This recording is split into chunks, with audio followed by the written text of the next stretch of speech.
Sir, Honorable Minister has replied that as per the Part 3 of Constitution Scheduled Caste Order 1950, only those who profess a religion different, no person who professes a religion different from Hindu, Sikh or Buddhist religion shall be deemed to be a member of the scheduled caste. So indirectly he has answered my question that people erstwhile scheduled caste who converted to Christianity or Islam are ineligible to contest from reserved seats. My question is, when you say profess, a large number of elected representatives, MLAs, MPs, ministers who got elected from reserved seats, they openly state that we profess Christianity. They even practice it. So they even propagate it. Therefore, I would like to ask the Honorable Minister, as a government that is interested in protecting and promoting interests of scheduled castes, what protection can you give to scheduled castes who belong to Hindu, Sikh and Buddhist religions to get elected from these reserved seats? Thank you. I must begin with a word of apology, sir.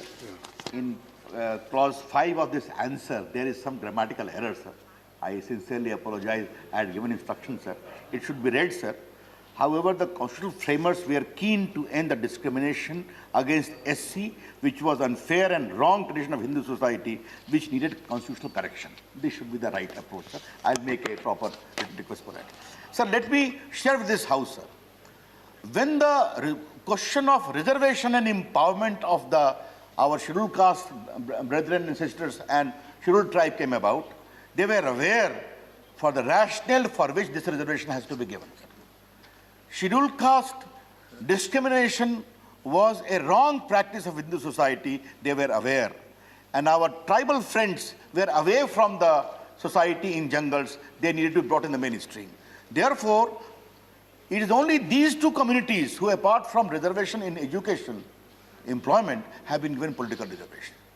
Therefore, 1950 Scheduled Caste Order clearly states this shall be available only to Hindus, and later Buddhists and Sikhs were added, because in the Constitution they are part of the same rubric, sir. The law is very clear, sir, and we uphold this law. We don't want to dilute this law. We don't want to make any compromises. Right. If there are any specific questions of any specific MP's behavior, MLA's behavior is there, that can be looked into. But the status of law is clear, and the Representation of People Act is also clear. You must be a proper scheduled caste assigned under 341 in a particular state. Right. Second supplementary. Yes, sir.